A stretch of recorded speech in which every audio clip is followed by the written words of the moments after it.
Vamos para os piores livros lidos em 2025 e só tem bomba. Então já se prepara para anotar os nomes, porque eu fiz o favor de ler para vocês poderem ter opção. Roda a vinheta.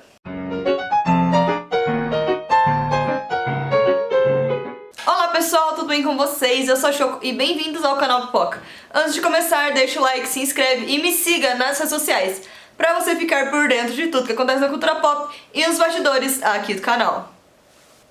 E aqui eu vou estar mostrando pra vocês a listinha de acordo com a ordem que eu li ano passado. Não é uma lista dos piores pro menos piores, é uma lista simplesmente da ordem que eu fui lendo durante o ano. Vamos começar então com O Despertar do Lírio, da autora Babi Assetti. Nessa lista a gente vai ter duas autoras brasileiras, o que acaba sendo uma infelicidade, porque ano passado eu dei chance para alguns autores brasileiros que eu tinha curiosidade de ler, inclusive como eu fiz também em 2024. E 2024 eu li autores que eu gostei bastante. Ano passado eu li duas autoras e as duas autoras me frustraram na escrita, tá, gente? E um deles foi a Babi Assetti. Eu senti que a história demorou pra acontecer, o relacionamento do casal também eu não gostei muito, achei muito exagerado. Eu acho que também as cenas intensas entre o casal completamente desnecessárias. Eu acho que tinha muito mais camadas na história pra serem abordadas e não foram abordadas como eu esperava. Eu queria muito mais coisas realmente acontecendo, principalmente por conta da trajetória do mocinho. A trajetória dele era muito interessante,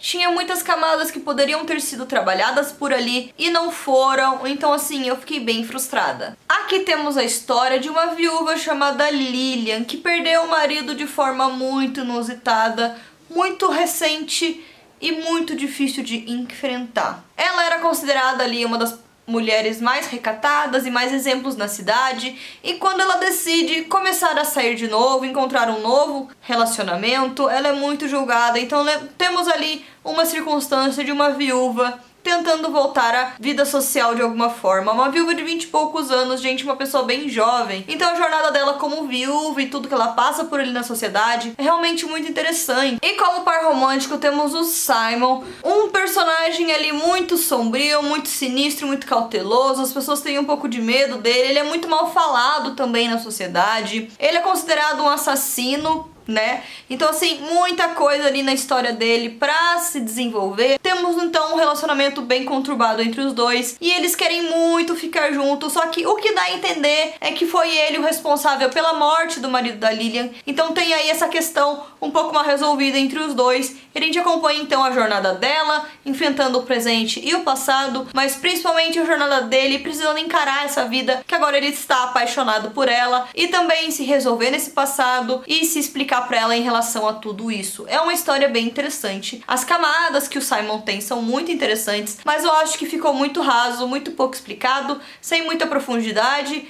e acabaram dando mais profundidade para outras coisas que vocês não sabem, que não são meu foco. Então eu não gostei muito. Era um livro que tinha muita chance de ser realmente bom e me frustrou bastante. Eu realmente não gostei, gente. Foi um dos livros 2 estrelas por aqui. Então vocês já entenderam, O Despertar do Lírio foi de fato uma das minhas decepções no ano passado. Outra autora brasileira que eu tinha muita curiosidade de conhecer a escrita dela e que me frustrou bastante esse ano foi a Natália Ávila. E eu li Não Direi Que É Amor justamente porque eu adoro Shakespeare, eu adoro Sonho de uma Noite de Verão, e disseram que esse livro tinha bastante referência, era inspirado, então eu dei uma chance. Só que eu acho que a parte mística da personagem tomou muita força na história por aqui, não precisava de tanto. Muitas dessas informações ficaram jogadas no ar, sem ter realmente um propósito delas estarem ali. O relacionamento do casal também não gostei, eu acho fraco. Eu gosto quando tem um bom relacionamento, com bons momentos juntos, uma história forte, e eu ando sentindo que ultimamente as autoras não estão sabendo fazer isso direito. Elas fazem muito mais a relação íntima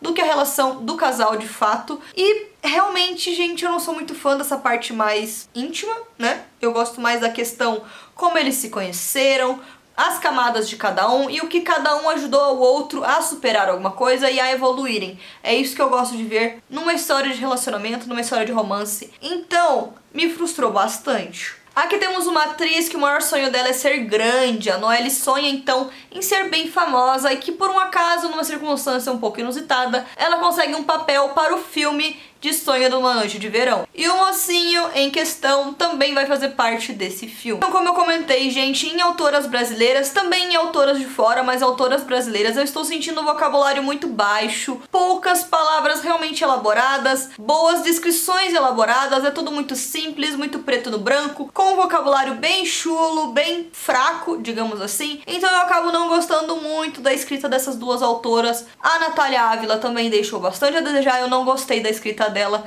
A personagem é uma personagem realmente muito chata, você não consegue gostar dela, você não consegue abraçar a causa dela, e você também não consegue se emocionar com as perdas que ela passa. Então assim, é um livro chato, gente, com personagens chatos, perdi tempo, não recomendo pra vocês. Depois, no clube, a gente acaba lendo coisas que a gente não gostaria, não é mesmo? E ano passado a gente leu Serpente e as Asas Feitas de Noite, da Carissa Broadbent. Eu não gostei da escrita dela. Temos aqui a jornada da Oraya, que é filha de vampiros sendo uma humana. E daí, ela precisa sobreviver ao Kejari, uma competição bem estilo Jogos Vorazes, onde só tem um vencedor e muitas pessoas morrem durante as batalhas para conseguir uma dádiva. E com essa dádiva, ela sonha em poder aí se tornar vampira de alguma forma, ou estar ali ao lado do pai dela, né, sendo ele um vampiro. Temos aqui também conflitos internos entre os próprios vampiros, porque há 3 reinos de vampiros, e o pai dela é o rei atual, né, desses 3 grupos de vampiros, e eles estão sempre brigando constantemente para saber quem que vai tomar o trono e conseguir comandar esse reino vampírico. Os humanos são quase que como escravos ali nessa sociedade. Pelo menos nesse reino tem muito pouco humano, eles são bem maltratados, eles moram em distritos muito específicos e são meio esquecidos por ali, até porque também são tratados com preconceito, porque os vampiros se sentem uma raça sobre-humana, uma raça mais importante e muito melhor, então eles são bem maltratados. E ela, sendo ali uma humana, convivendo com vampiros, tem muitos conflitos que acontecem, principalmente preconceito dentro da realeza, considerando que ela é uma princesa, né, gente? Ela é filha do atual rei, então ela é uma princesa. Então ela também precisa vencer esse campeonato para se firmar como princesa. Em contraposição, temos o Rain, que é um integrante de um outro grupo de vampiros que também quer conquistar ali o Kejari pra conseguir sua honra de volta. A menina é uma guerreira, então assim, muito legal as cenas de batalha dela. É meio um Jogos Vorazes, gente, misturado com Crepúsculo. Eu gosto, tinha potencial, tinha muito potencial, só que foi jogado no lixo, tá? Totalmente jogado no lixo. As cenas de batalha, batalhas boas, poderiam ter sido melhores descritas. Eu achei muito ruim o jeito que foi descrito as cenas de batalha. Gente, eu vim de Jogos Vorazes, sabe? As cenas de batalha de Jogos Vorazes são realmente muito emocionantes. Faltou emoção por aqui. O relacionamento dos dois também eu não gosto, quando tem muita intimidade, eu acho chato, acho boring, acho completamente desnecessário. Tivemos muito por aqui também, numa situação bem inusitada, né? Não gostei muito. Eu sinto que o pai da protagonista também era pra ser um personagem de maior presença, mas eu não sei, eu tinha um carinho muito grande pelo relacionamento dela com o pai. Apesar de tudo, era pra mim um dos personagens também mais interessantes por aqui. Eu queria ter visto mais momentos dos dois juntos, mais momentos desse pai em específico. Não teve muito desenrolar desse pai, pelo menos no primeiro livro. E, né, então... E eu fiquei bem frustrada mesmo, bem frustrada. A batalha final foi realmente deplorável, sabe? Frustrante mesmo, muito frustrante. Eu esperava muito mais dessa batalha final. Tivemos vários erros acontecendo, vários equívocos também. E muito ruim, gente, não consegui ler a continuação. Li bastante ideologia, né, ano passado. Essa foi uma delas e eu não consegui ler o segundo livro. Eu achei o final do primeiro tão ruim que eu não consegui ler o segundo, gente. Então assim, fiquem a seu critério. Muita gente fala bem desse livro por aqui. Eu ouvi também nas redes sociais falando muito bem. Eu praticamente não vi ninguém realmente falando mal dessa duologia. Acho que fui a única, né? Talvez eu não tenha entendido, não sei. Mas eu realmente não gostei, gente. Então assim, façam a escolha de vocês, leiam se quiserem, se não quiserem também, né? Ouçam aí a minha opinião, que eu não gostei. Acho que hoje em dia as escritas estão muito vagas, muito fracas e com vocabulário também muito fraco. E aqui também faz parte desse grupo. Muitos dos livros que eu estou comentando hoje pra vocês aqui foram livros mal escritos, sendo esse um deles. Não gostei, gente, sério. Eu adoro histórias que envolvem Jogos Vorazes. Vocês sabem que o primeiro livro de Akotar é um dos meus favoritos, justamente porque tem essa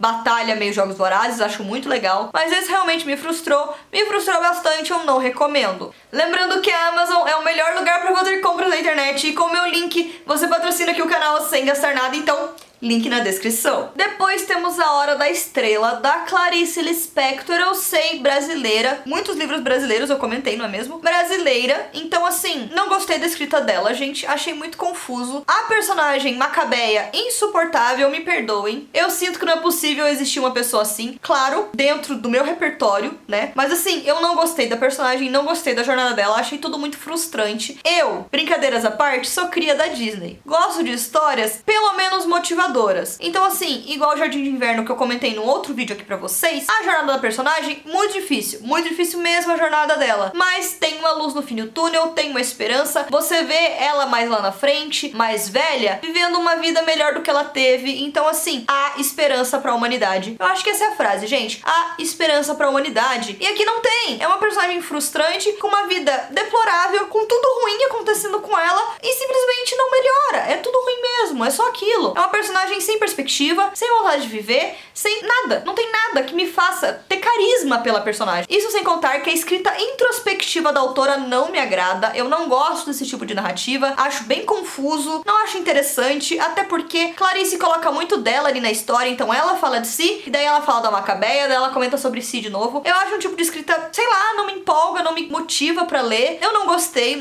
do estilo e não gostei também da trajetória da protagonista, uma trajetória muito frustrante, gente. Então, assim, eu sei que muita gente gosta, é um livro recomendado pra muita gente, todo mundo que fala de livro brasileiro fala da Hora da Estrela e fala de Clarice Lispector, mas eu, de fato, não consegui gostar da escrita dela. É aquilo, muito pessoal, gente, mas eu não gostei, eu não gosto de personagens que não conseguem ter uma evolução, sabe, durante a vida. Muito tempo se passa, às vezes, de uma história, 20 anos, 5 anos, 30 anos, menos, mais, e o personagem tem um desenvolvimento de alguma forma, e ali não há desenvolvimento nenhum, nada, você acompanha uma jornada de uma personagem que não evolui em absolutamente nada. É profundamente frustrante. Eu terminei o livro muito frustrada. Foi uma das maiores frustrações que eu já senti, assim, lendo alguma coisa. E ano passado eu li muitos livros frustrantes, gente, não nego, porque explorei autores brasileiros e eu não sei, parece que é tendência dos autores brasileiros trazer coisas frustrantes. Ou personagens frustrantes. Mas esse, de fato, me frustrou bastante. Eu não gostei. Fica a seu critério, sabe? Eu acho que é um clássico, então vale a pena ser lido de alguma forma pra poder ter como repertório, mas eu não gostei. E por último, Eu Te Amei em Outra Vida, do David Arnold. Eu gostei da proposta, que eram várias histórias se intercalando com o mesmo casal, onde cada vida eles viviam um relacionamento ou eles se encontravam de alguma forma na vida atual, na vida presente. E em muitas dessas outras histórias a gente via refletido gosto por lugares, gosto por comidas ou personalidades, né, novamente nesses dois personagens no presente. Só que eu não gostei, gente. Achei que não deu profundidade pra nenhuma das histórias, muito menos pra principal. Eu não gostei